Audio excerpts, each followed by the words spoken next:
Government makes decision on the scope of works to be carried out on the Molliniere land slippage. We'll have the details to this story and more in the National Report.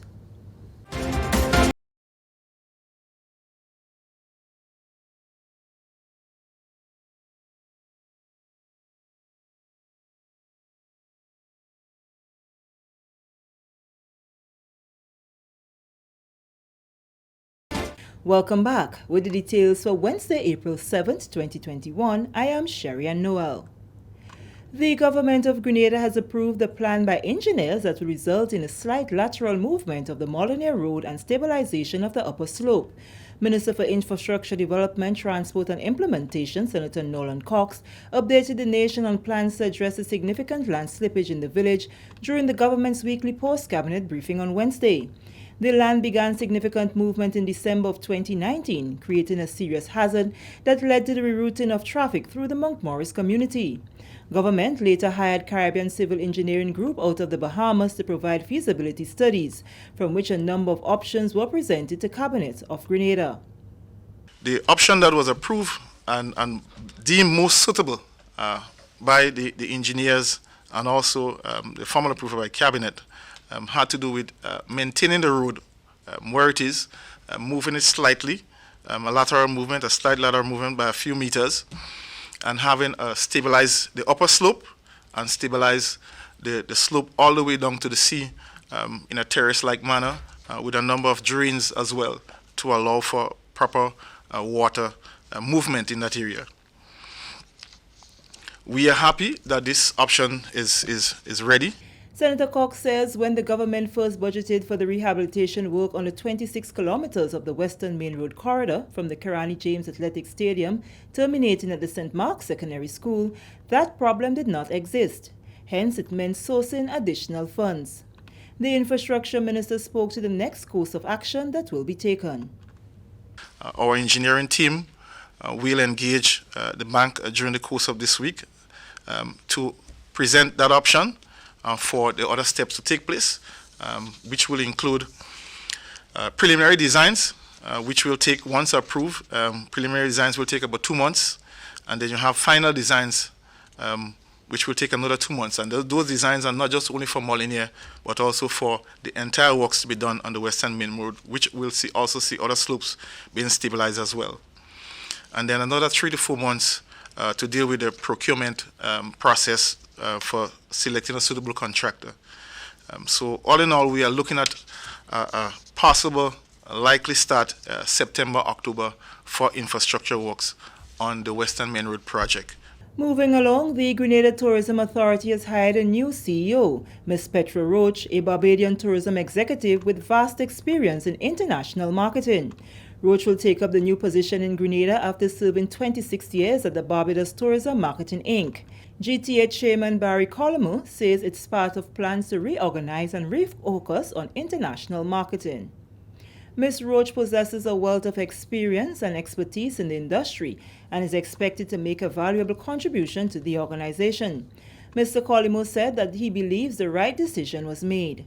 Her name is Petra Roach, and she is a fantastic international marketer.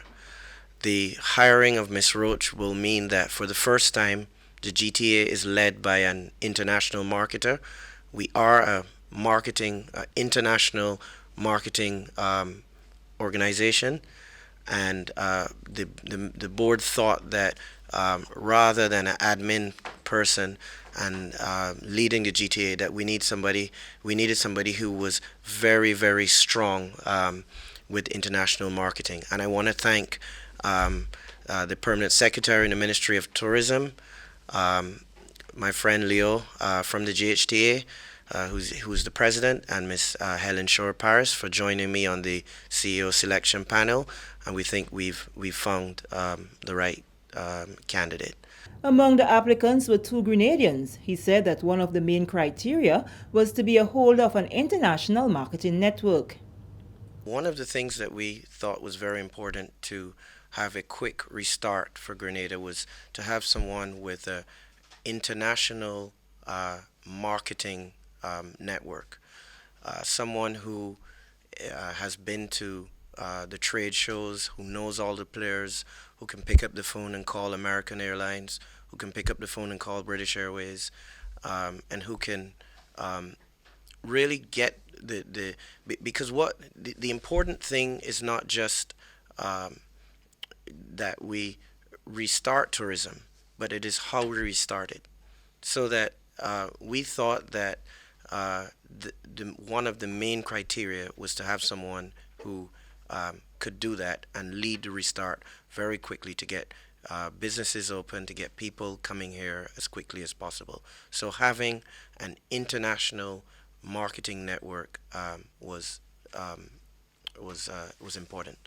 Part of Ms. Roach's duties will include implementation of a mentorship and training program that will be approved at the board level.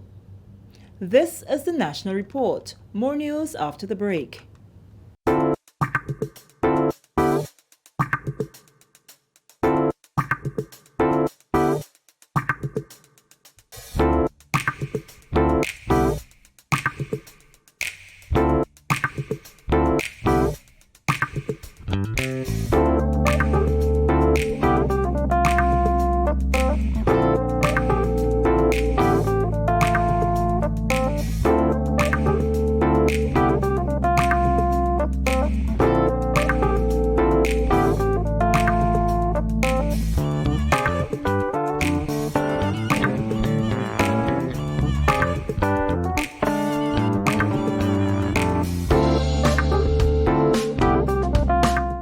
Welcome back. What was known as the Grenada Pure Safe Travel Approved stamp will now be the Grenada Pure Safe Travel Vaccinated stamp. The announcement of the change was made by Barry Colomo, chairman of the Grenada Tourism Authority (GTA), during the weekly post-cabinet press briefing on Wednesday.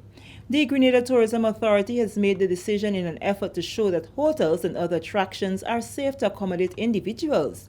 Colomo says this will ease the minds of travelers who wish to come to Grenada. The GTA is issuing a new Grenada Safe stamp to all properties who have their staff, their frontline staff vaccinated. For hotels, restaurants, and other attractions that have their frontline staff vaccinated, the former Pure Safe Travel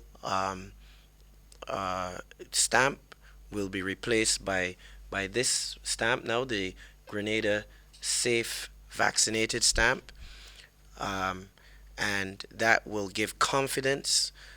It will limit the liability of operators who are welcoming guests, and it will serve as a sense of comfort to persons who are in the. So I'm very happy with the work done. Vaccination, he says, is a solution to the problem. Mr. Colomo further explained that soon vaccination may be a requirement to travel rather than an option. This new Grenada Safe stamp will replace that for properties who have their staff vaccinated. So I want to encourage persons who have not been vaccinated to start thinking about and try to get vaccinated, because what is going to be happening very soon is that persons like Leo, who may or may not, I don't know what his vaccination rate at his hotel is, but the tour operators are going to say to him, the staff who are interacting with the guests, are they vaccinated? And if they're not, what could happen and what will happen is they will say, well, I'm sorry, but we are not sending any guests to you. We will send them to another property that has vaccinated, has the staff vaccinated, or they may send them to another destination. So we have an opportunity, having made all of the sacrifices that we have made to stay inside, to forego birthdays and family events and all of those things. That we've made the sacrifice. Now the next step is vaccination. And finally in the news, head of the Roman Catholic Church in Grenada, Bishop Clyde Harvey, has lent his voice to the subject of vaccination against the COVID-19. Bishop Harvey says while many may be swayed by some of the information they receive, we need to recognize that the nation will be more protected the more people are vaccinated. It's a history which says that vaccines always have side effects. It's a history that says also, though, that when you do go through with vaccination across a society, as with smallpox and polio and so on, it is quite likely that you're going to have a society that is relatively safe from the virus. I think when we don't look simply at me and my, because I find a lot of people here and all over the world are thinking about me. I don't want to take the vaccine. I'm afraid this. They haven't convinced me. They haven't convinced me of a lot of things. But it's not just about the individual. It's about the society in which we live. And the scientific evidence indicates that although there are problems, if as many people as possible are vaccinated, then we stand a better chance of holding out against whatever may come. Bishop Harvey says young people must pay close attention to what's happening globally and seek to avoid falling for misinformation. I think we have to be wise about this, wise in terms of understanding the whole range of problems, wise in terms of not being fooled by what the, all of these, what they call them again, conspiracy theories. There's so many conspiracy theories around. And from my perspective, when I listen to the people who are spouting the conspiracy theories, a lot of that is about ego, about people who bigging up themselves. I know, and I'm not doing this. And there's an instinct in all of us where we want to believe that we are standing up for this and standing up for that, when in fact all we're doing is laying the groundwork for greater dangers for other people. So I think Pope Francis is very right when he says, you take the vaccine not because you know everything about it, but you take the vaccine because at this point in time it seems to be the most charitable thing to do, not simply for yourself, but for the society in which you live. And that is where I stand on it. We have problems here in Grenada. AstraZeneca has questions about it, but I am personally convinced that the questions around AstraZeneca have to do with the economic warfare in Europe and so on. And with that story, we come to the end of the National Report for Wednesday, April 7th, 2021. On behalf of the entire news and production team, I am Sharian Noel, thanking you for viewing.